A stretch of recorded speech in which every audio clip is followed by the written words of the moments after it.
بسم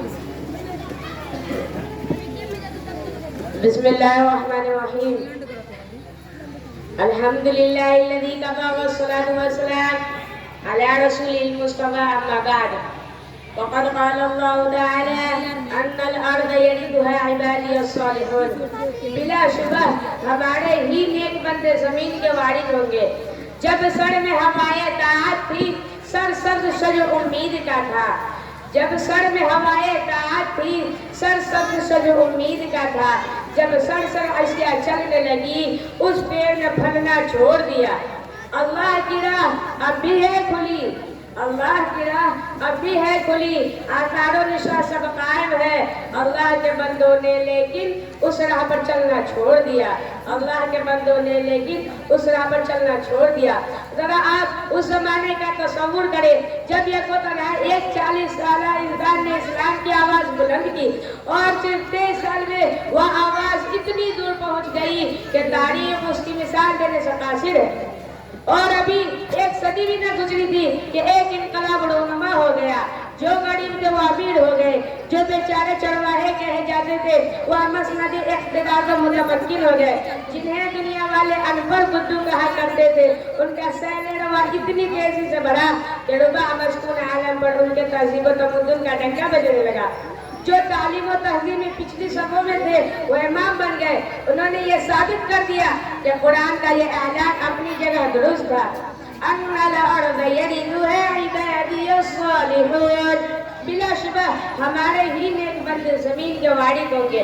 مسلمانوں کے عروج کی داستانیں اتنی دلچسپ، حوصلہ افزائی اور روح پرور ہے کہ آج بھی ان کو پڑھ کر رونگٹے کھڑے ہو جاتے ہیں۔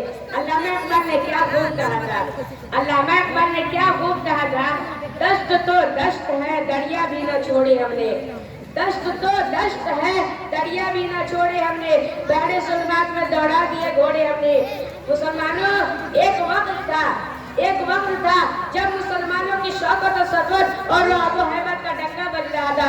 چار دانگے عالم نے ان کے عروج کی داستانیں پر زبان تھے، وہ نیک تھے، راست باز تھے، صاحب صلاحیت تھے، مرید تھے، محقق تھے، علم دوست تھے۔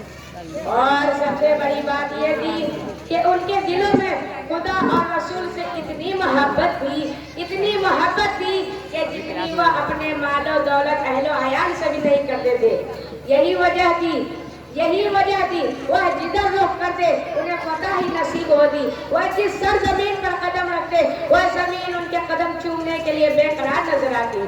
سچ کہنے والے نے جدھر رخ کیا سلطنت زیر فرما، جدھر رخ کیا سلطنت زیر فرما، جدھر آنکھ اٹھائی ممالک مسفر۔ مگر آج وہی قوم ذلیل و خوار ہو رہی ہے، وہی اسلام کے نام لیوا آج در پہ در شکستیں کھا رہا ہے۔ چین سے لے کر افریقہ کے ساحلوں تک جہاں دیکھیے مسلمان زندگی کے میدان میں شکستیں کھاتا چلا جا رہا ہے۔ آخر کیوں؟ کیا کبھی ہم نے اس کو بھی سوچا ہے؟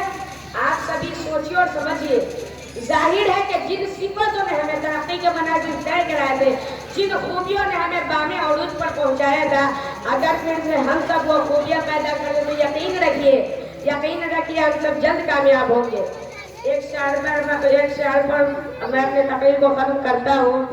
جہاں ذکر حبیب ہوتا ہے وہاں خود خدا بھی قریب ہوتا ہے، جہاں ذکر حبیب ہوتا ہے وہاں خود خدا بھی قریب ہوتا ہے، ایسے مجلس میں بیٹھنے والا بڑا ہی خوش نصیب ہوتا ہے۔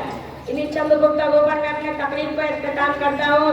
وآخر دعوانا ان الحمدللہ رب العالمین۔